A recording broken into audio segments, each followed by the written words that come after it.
Hello my dear students. आज के इस लेक्चर में डिस्कस करने वाले हैं प्रतिबिंब की संख्या। यदि दो मिरर को थीटा कोण पे रखा जाता है तो कितनी प्रतिबिंब की संख्या होगी, इसी के बारे में डिस्कस करने जा रहे हैं। यदि आप चैनल पे पहली बार हैं तो चैनल को सब्सक्राइब कर लें और इस सेशन को लाइक कर दें। देखिए, सबसे पहले यहां पर सिचुएशन क्या है, दो समतल दर्पण रहेगा, उसके द्वारा प्रतिबिंब की संख्या बतलानी। लेकिन बता दूं कि जो समतल दर्पण दोनों है वो सपोज दैट थीटा कोण पर है, यानी इस तरह से मैं मान लेता हूं कि ये मिरर है, दर्पण है, समतल दर्पण है पहली वाली, जिसका नाम M1 रख दिया गया। एक ये है दर्पण यानी समतल दर्पण, इसका नाम M2 रख दिया और यहां पर हमने एक कोण बनाया दोनों के बीच, यानी क्या होता है, थीटा बोलते हैं इसको। क्या बोलते हैं? थीटा बोलते हैं। यानी M1 और M2 क्या है, तो इनक्लाइंड है, यानी एक दूसरे के साथ थीटा कोण पर क्या है, स्थित है। अब यहां पर देख सकते हैं कि ये जो रेखा खींचेंगे ये क्या है, कोण समद्विभाजक रेखा है। इसको क्या बोलेंगे, कोण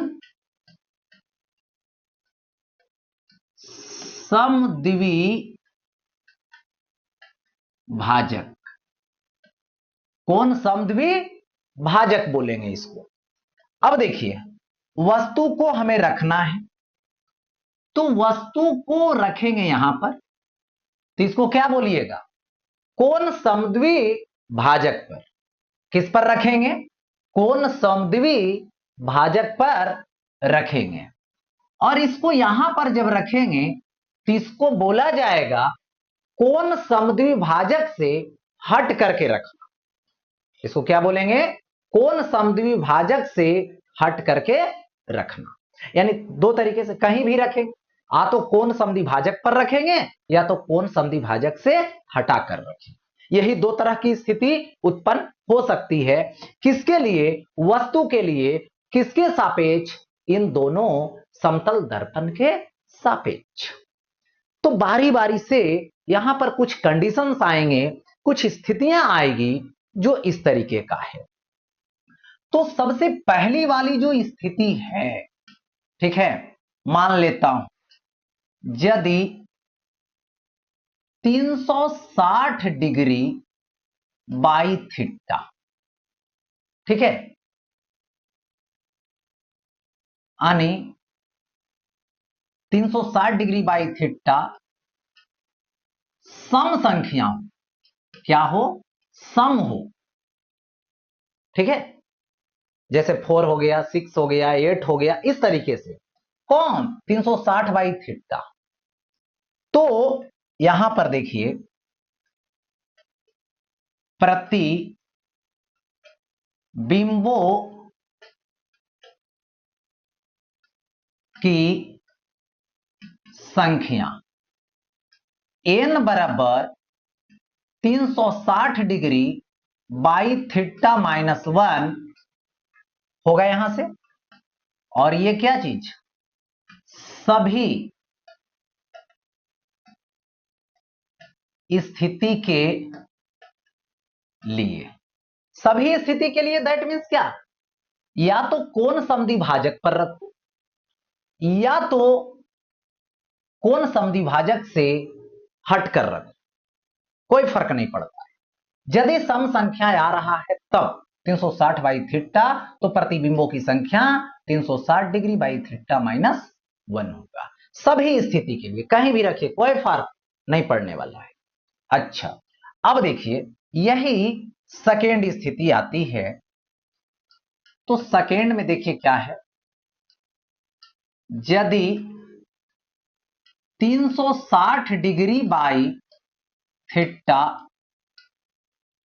विषम हो, क्या हो, विषम हो, ठीक है, तो इस स्थिति में प्रतिबिंबों की संख्या। ठीक है, n बराबर 360 डिग्री बाई थीटा। ठीक है, स्थिति क्या होगा, कोण समद्वि भाजक के अलग, यानी कोण समद्विभाजक पर नहीं रहेगा तब, और यही n is equal to 360 by theta minus 1 लेंगे। ठीक है, 360 बाई थीटा माइनस 1 लेंगे, लेकिन किसके लिए, तो यहां पर कोण समद्वि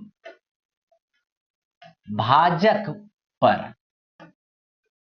ठीक है, यानी कोण समद्विभाजक पर रखेंगे और आ गया विषम, तो ये हो जाएगा 360 डिग्री बाई थीटा माइनस 1। और यदि कोण समद्विभाजक के अलग रखेंगे तो आ जाएगा 360 डिग्री बाई थीटा सिर्फ, और कुछ होने वाला नहीं है। ठीक है, अब देखिए यहां से कुछ ऐसा है, अब आएगा थर्ड नंबर। ठीक है, यदि 360 डिग्री बाई थीटा हो गया ऐसा।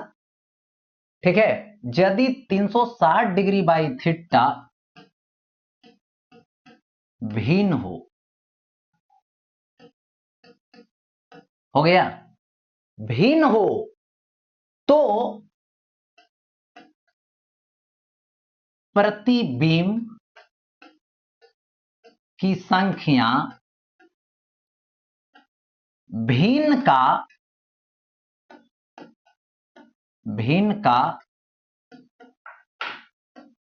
पूर्ण भाग होगा। हो गया ऐसा। अब देखिए इसको समझते हैं आगे। सबसे पहले देखिए यहां पे M1 और M2 है, 60 डिग्री के कोण पर रखा हुआ है। अब प्रतिबिंब की संख्या निकालनी है, तो सबसे पहले चेक करेंगे कि ये जो ऑब्जेक्ट हम रख रहे हैं, ठीक है, वो सपोज दैट यहां पे है ऑब्जेक्ट। अब देखिए चेक करेंगे 360 degree by theta, that means 360 degree by theta, theta मतलब 60 डिग्री, कटेगा 6 आएगा। ये क्या आ रहा है, सम संख्या आ रहा है, और सम संख्या है तो कहीं पर भी वस्तु को रखो कोई फर्क नहीं पड़ता है, कोई चेंजिंग नहीं आती है। तो यहां पर n is equal to 360 degree by theta minus 1, यानी 6 माइनस 1 इज इक्वल टू 5 होगा, यानी क्या आएगा 6 माइनस 1 इज इक्वल टू 5 होगा। हो गया ऐसा। अब देखिए यहां पर आगे इसमें ऑब्जेक्ट को कहीं पर रख रहे हैं, सपोज दैट। ठीक है, अब यहां पर क्या है, 360 by theta is equal to 360 by 72 degree, यानी 72 25 360 होगा, 5 आया, यानी क्या आ गया, ये विषम संख्या आया। अब विषम संख्या आ गया तो n बराबर 5 ही होगा, लेकिन कब, जब वस्तु, ये जो वस्तु है ऑब्जेक्ट जो है, ठीक है, कोण समद्वि भाजक पर नहीं हो, कोण समद्विभाजक पर नहीं हो, और यही n बराबर 5 माइनस 1 इज इक्वल टू 4 होगा। ठीक है, जब कोण समद्विवी भाजक पर, जब वस्तु कहां हो, कोण समद्विवी भाजक पर। अब देखिए 75 है, डिग्री पर दोनों है, वस्तु को मैंने रखा तो इसको चेक करेंगे 360 बाई थीटा, यानी 360 डिग्री बाई 75 डिग्री, यानी कितना आएगा 4.8 आएगा। अब इस 4.8 क्या है, एक भिन्न है, तो भिन्न का पूर्ण पार्ट कौन है, पूर्ण भाग कौन है, तो 4 है, क्योंकि 4.8 4.5 कोई आदमी हो सकता है, नहीं, संख्या नहीं हो सकती, जब भी होगा तो 4 होगा, 5 होगा, 6 होगा, ऐसा होगा। तो यहां पर क्या होगा, इसका पूर्ण भाग यानी n बराबर 4 होगा, यानी प्रतिबिंबों की संख्या यहां पर कितनी होगी, तो 4 होगी। ओके, तो इस तरीके से प्रतिबिंबों की संख्या निकाल ली जाती है।